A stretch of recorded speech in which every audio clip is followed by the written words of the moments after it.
What do you all see when you see these three items? Yes, they are all three a little bit less to be desired, but you got a butcher block, you got some real wood with some fun chunky legs. Look at those legs, y'all. And then you have this little cabinet with a drawer that is also real wood. Can you envision it being all one piece?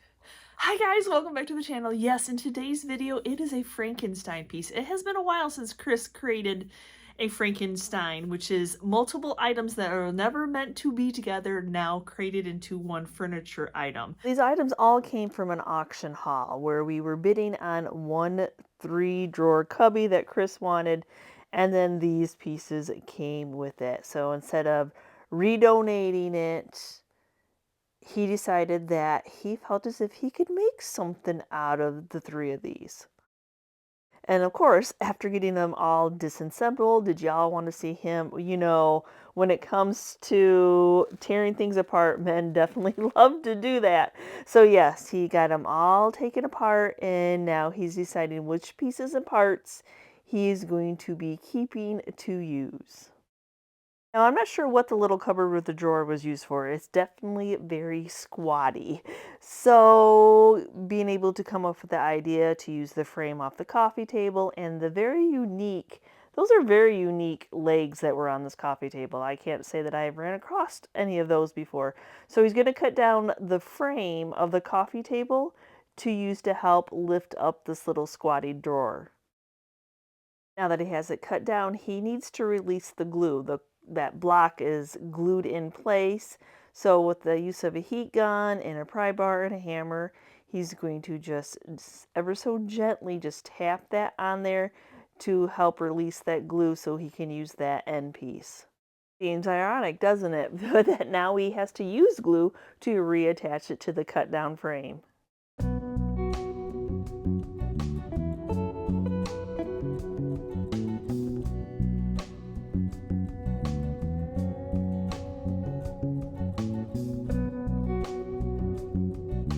So Chris's idea for this is to make a rolling island. So kind of some extra counter space, extra storage, but that it's movable. You can move it for wherever you need it to be. But the back wasn't so pretty, and it didn't go all the way down where the drawer was. So he popped that off, and now he's going to just be adding a piece of beadboard to give it that pretty. But of course, the beadboard was not a perfect fit, so he's going to go ahead and do some caulk and make sure that you don't see any gaps.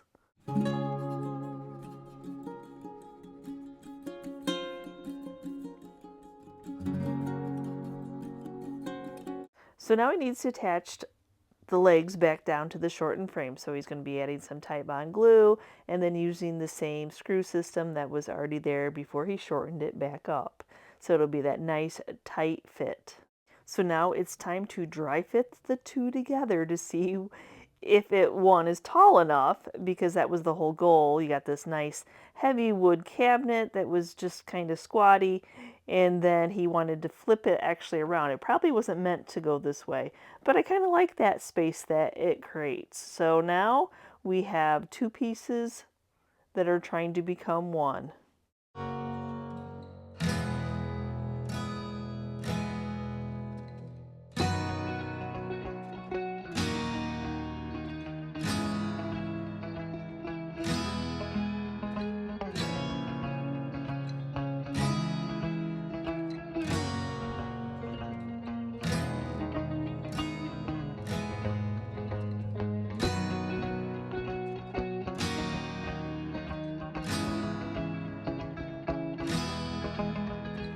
Here was the inspiration for the whole project, was this cutting board. Though I don't really think it's a true butcher block, but it's still a beautiful piece of wood.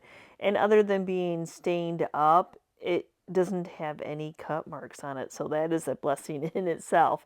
So he's using some 80 grit sandpaper, getting it down back to that beautiful wood that's underneath all the staining, and then he'll work up from the 80 grit to a 120 to a 220 until everything is nice and smooth. So now he is going to add some casters on it, though they are not going to be new casters. Just the way that this wood is, he doesn't want to have to drill in, and then the casters that are newer, that are shiny and chrome, the base is just too big. It would like stick out from that circle part. So he's actually got some vintage ones from our auction hauls, so they will work perfectly. Nope, they're not shiny and new. They are rusty and crusty, but they work perfectly fine still.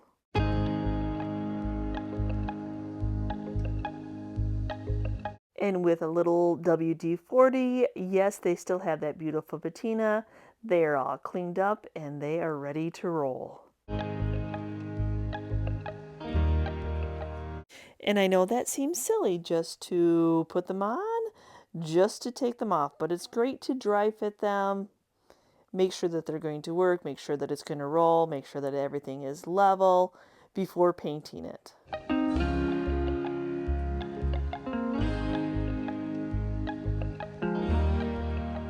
But we can't paint it just quite yet. It needs to be scuff sanded, so just some 220 sandpaper.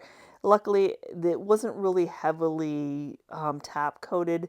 It just needs to be scuff sanded, cleaned with some Dawn dish soap and some hot water, let it dry, and now we will be ready for paint. Well, just with a little bit of prep. So I'm just going to go ahead and keep the inside of the drawer as is. It's in great shape. So we're just going to be painting that face of the drawer, so I'm just going to seal and protect using some masking tape, some clear trash bags, and then just get that protected.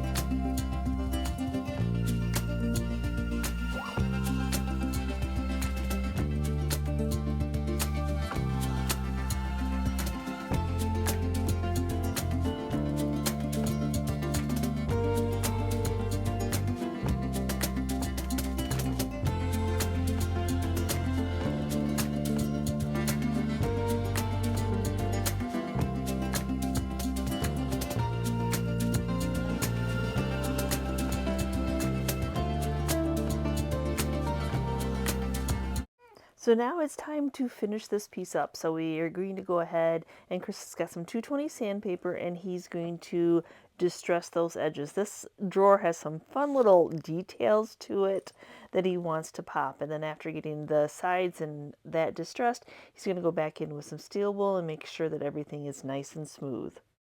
And then the next step is to bring that black paint back to life.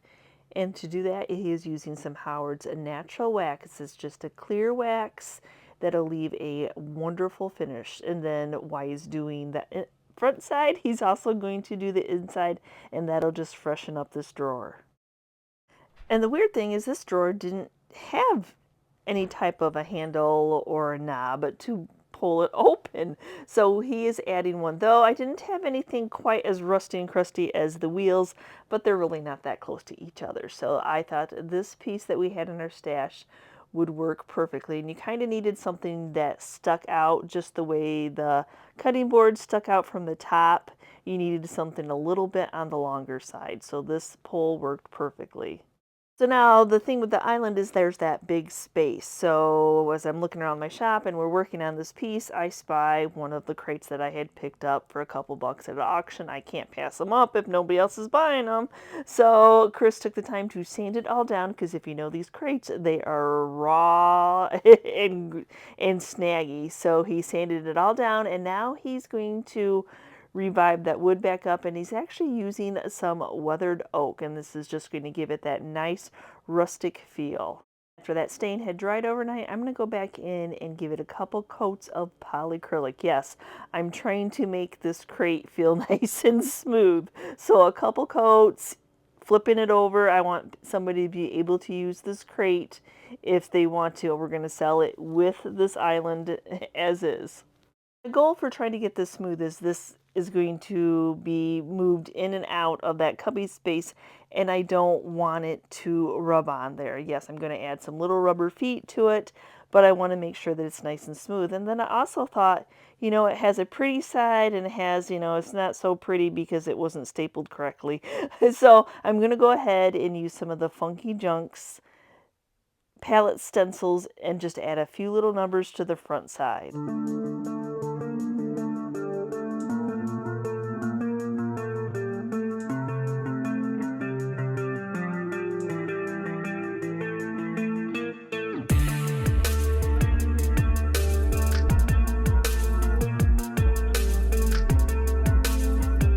Now that I have those on, I'm going to take a little bit of steel wool over them. I want to make them look like they've been stamped on and not painted on. So I want it to be nice and flat. And then I'm going to take some of the Howard's natural wax, and yep, I'm going to wax the entire piece to make sure that it's nice and smooth and sealed. You can buy these little rubber feet off of Amazon. I use them a lot on my bread boxes that I make over, and these are perfect. Just a simple little screw in. Now to attach the cutting board to the island, he's just going to screw it in. But you want to make sure that your screws are just enough that they're biting into, not all the way through.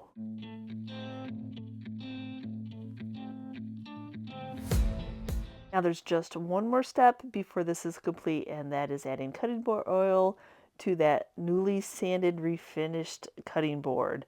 Isn't just absolutely gorgeous. I cannot believe that these were 3 separate pieces that were never ever meant to go together, but what a God-wink moment that they all were sold in the same auction lot.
Okay, so what did you think? I know it still looked very Frankenstein-y until it all got painted and then created. It's hard to envision the process. You can never really see what's in somebody else's head.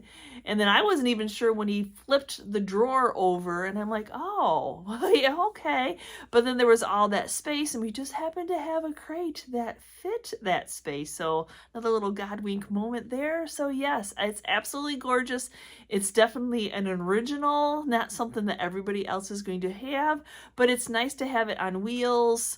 Those rolling carts, extra storage, extra space. Oh my gosh, just an awesome little piece. So, and we sell those little items like that quite regularly, so it's nice. It's nice to run across something that he was inspired to create into one of those pieces. So anyway, give me a quick comment down below. Have we inspired you to look at secondhand finds in a new way? Again, thanks for watching today's video, guys. And as always, if you're part of our YouTube family, thank you so much. And if you're new and you're checking out this content for the first time, not only do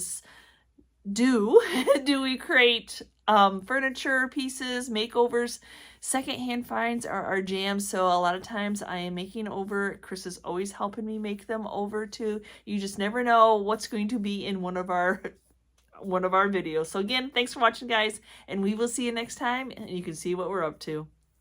Bye.